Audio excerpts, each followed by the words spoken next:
Obrigado, professor. Muito honrado de estar aqui, feliz. Minha trajetória na medicina começa pela clínica médica. Eu fiz a residência de clínica médica e, na sequência, uma especialização na medicina do exercício e do esporte. Como o Dr. Paulo falou muito bem, exercício é remédio. Então, como qualquer remédio, ele tem dose. Doses muito baixas talvez não façam o efeito esperado. Doses ideais são fantásticas e doses excessivas podem ter alguns efeitos adversos.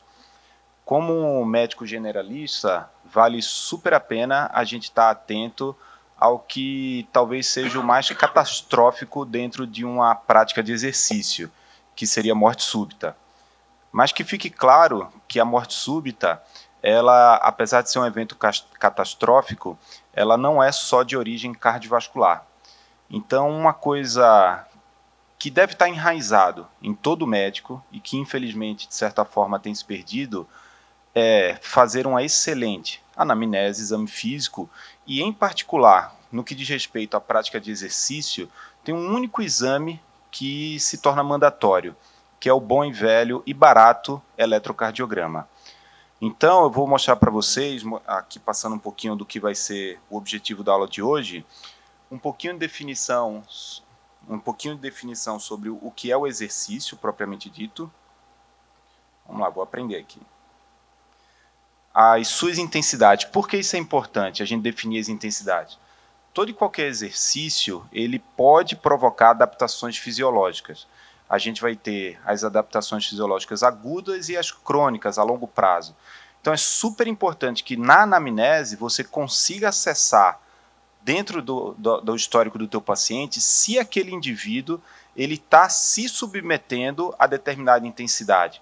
Porque se ele começa a transitar na intensidade moderada e, em especial, a alta intensidade, pode ser que o organismo dele esteja sujeito a determinadas alterações que podem levar a um evento catastrófico. Por outro lado, é extremamente proveitoso para a saúde desse indivíduo fazer não só a intensidade moderada como a alta, mas também de forma regular. Quais são os objetivos de uma avaliação pré-participação? Inclusive, Paulo, esse termo pré-participação, ele está sendo cada vez mais remodulado. O ideal é que a gente tenha uma continuidade, a gente tenha uma avaliação longitudinal do atleta. Você citou o exemplo aqui da maratona, ninguém começa a treinar para uma maratona já correndo os 42 quilômetros. Então, ao longo da etapa desse processo, o paciente, o indivíduo, ele vai aumentando o volume, vai aumentando a intensidade e, a partir do momento que sai de uma zona de rendimento e passa para outra, talvez eu precise complementar a avaliação desse indivíduo. Então, não é só aquela coisa de vamos contratar o jogador, o atleta, faz todos os exames e segue. A gente teve ontem noticiado, num dos principais portais da internet de esporte do Brasil, um atleta do clube aqui de São Paulo, da Ferroviária, 15 aninhos, e infelizmente faleceu, um mal súbito durante um treino. E infelizmente isso acontece, tá? Infelizmente isso acontece. E tudo que a gente não quer é que esse indivíduo tenha esse danoso efeito adverso. A anamnese, exame físico em um APP, bom, como eu já falei, o ideal é que a gente faça excelente anamnese, excelente exame físico em 100% das nossas consultas. Claro que tem alguma coisa que vai ser direcionada, não faz sentido fazer 45 minutos de atendimento numa porta de pronto-socorro, mas para um paciente que vai submeter a exercício, em especial nas intensidades moderada e intensa, vale a pena alguns pontos em especial.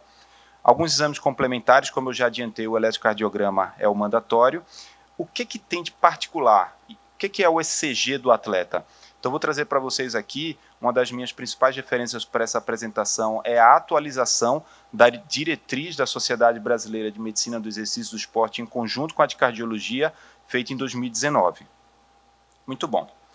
Então, exercício é quando você está em atividade física, mas de forma estruturada, planejada. Como o Dr. Paulo falou, seria ótimo a gente evitar o elevador, ou seja, subir escada. Ali eu estou fazendo uma atividade física, mas a partir do momento que eu paro e me programo, eu vou fazer aqui subir 100 andares, ali eu estou praticando um exercício. E se subir 100 andares for uma competição, tiver regra, tiver um árbitro, você está diante de um esporte. Então, o esporte seria a evolução do exercício, basicamente incluindo aí regras e uma competição propriamente dita. Definido o exercício, vamos às suas intensidades. Não seria nada fácil numa UBS, num ambiente de saúde pública, a gente ter a expectativa de trazer o raciocínio com relação à atividade, à intensidade, com relação aos equivalentes metabólicos. É mandatório, aqui minha função é apresentá-los, mas seria muito mais adequado. Isso aqui eu faço até uma alusão, o Paulo falou sobre academia, muitas vezes a gente está lá naquele elíptico, transporte, ou numa bicicleta ergométrica ou no esteiro, e aparece esse tal desse METS, esses METS aqui. E aí, se você prestar atenção, muitos de vocês, tomara, estejam aí fazendo pelo menos acima dos 3 METs, que aí vai começar a ter essas adaptações fisiológicas decorrente do exercício. Mas, por sinal, antes de eu dar continuidade, melhorou um pouco o público aqui, o que é ótimo. Levanta a mão quem antes de começar a praticar exercício, procurou um médico para saber se é seguro. Opa! Temos 4, perdão. Ainda é uma minoria, né? Mas quem pratica exercício aqui? Ó. Tá bom. Pode deixar cartão?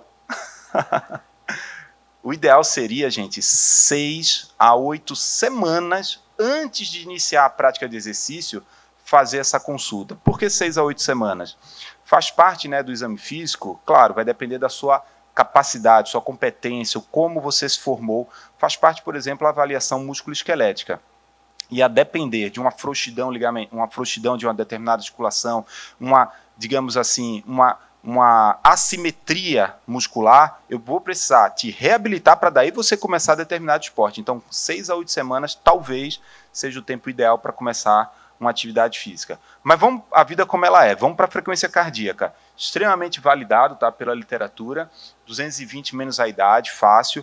Essa outra opção de 208 menos 0,7, ou seja, 70% da idade, ela vai ser melhor aplicada para os extremos, tá? Idosos e os adolescentes, crianças. E aí, se você está ali na meiuca, em torno dos 40, dos 50, o 208 menos a idade, ele é super válido.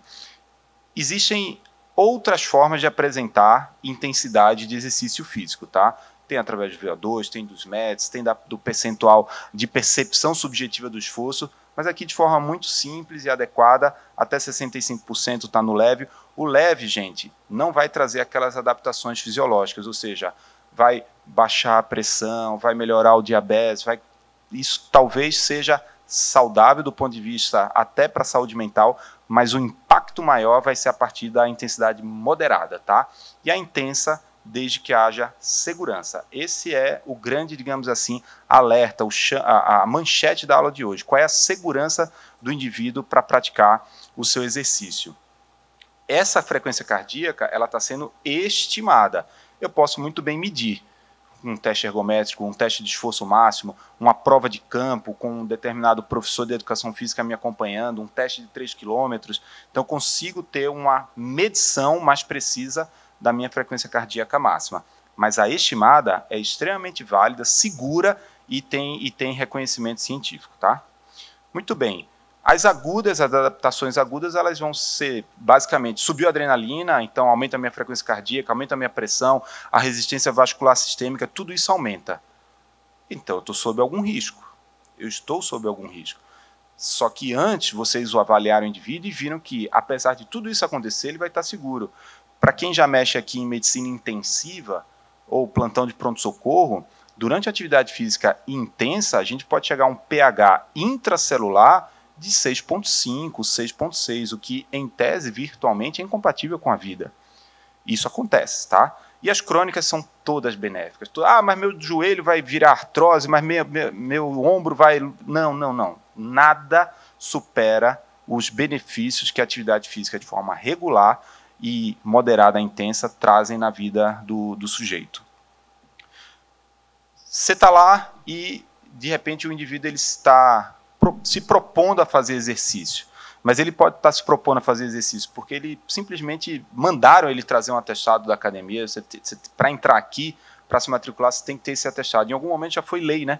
Em algum momento já foi lei, inclusive aqui em São Paulo, Brasil afora. Não, eu quero emagrecer, quero completar uma maratona. Opa, aí já tem uma demanda metabólica maior. Quero ficar fortão, alto rendimento esportivo. A grande maioria vai estar na promoção de saúde.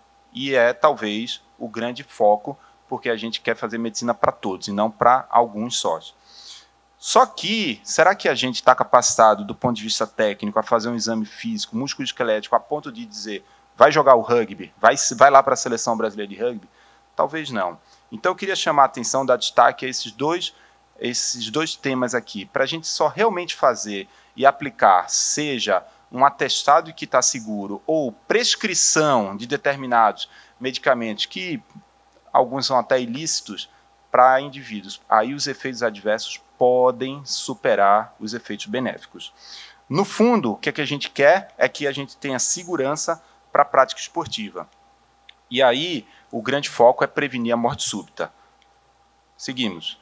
O que é de fundamental importância, indispensável na anamnese? Indispensável.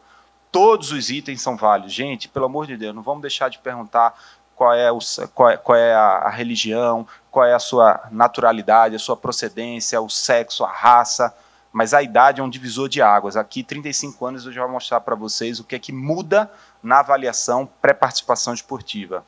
Antecedentes pessoais, claro, enfoque aí para doenças cardiovasculares estruturais, menos de 35 anos, e doenças cardiovasculares, em especial as isquêmicas, coronariopatia, cerebrovasculares, na verdade, para 35 anos em diante. E os antecedentes familiares que dizem respeito aos fatores de risco para essas doenças, diabetes, colesterol, hipertensão, e até um item que talvez não faça parte da anamnese que vocês estão acostumados, que eu vou mostrar mais adiante.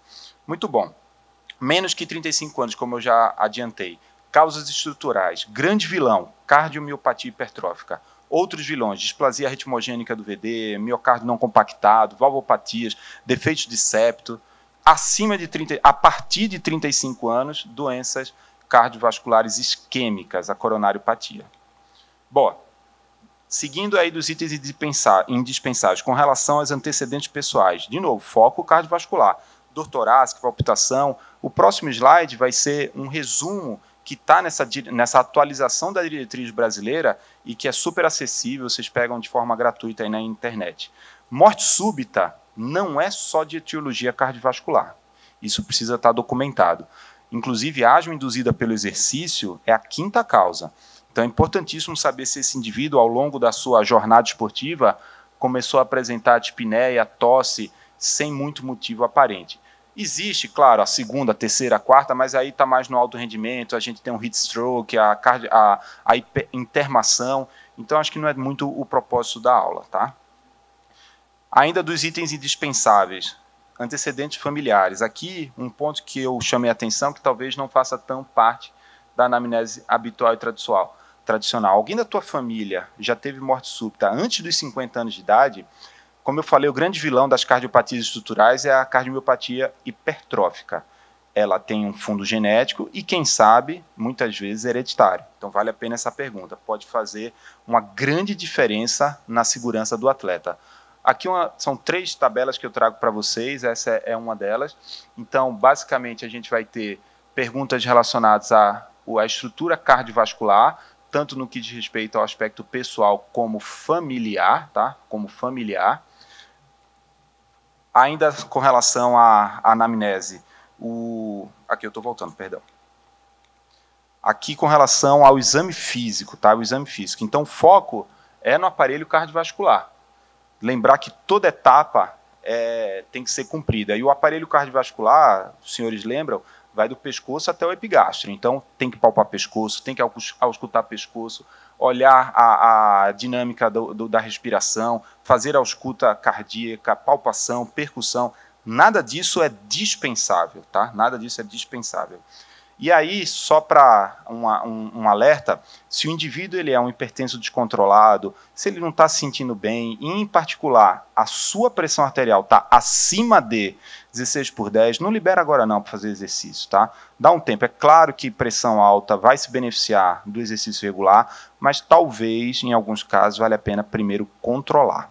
Lembrando que o exercício ele traz essas adaptações fisiológicas e muitas vezes aquele cidadão que já tem uma predisposição vai para um 220 por 120 e aí pode ter algum desfecho inadequado, tá? Existe uma frase, Paulo, na língua inglesa que diz o seguinte: listen to your body. Escuta o seu corpo. Não está legal, não está bem, seja esse não está bem do ponto de vista geral, seja esse não está bem osteoarticular, segura. Não precisa fazer hoje, tá? Dá um tempo. Listen to your body. Fica essa mensagem aí. Muito bem. Eletro é mandatório. Não tem opção. Eletro é mandatório para 100% das avaliações.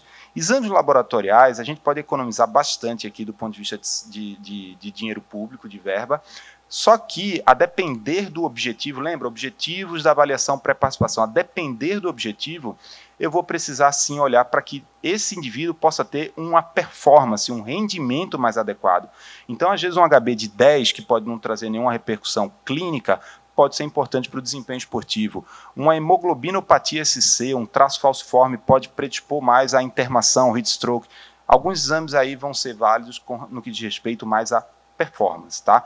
Claro que se eu tenho mais de 35 anos e eu sou um grupo de risco para doença cardiovascular, quanto está a minha hemoglobina glicada, quanto está meu diabetes, mas para controle e longitudinal e quem sabe até num futuro aí breve ou intermediário, dispensar alguns remédios.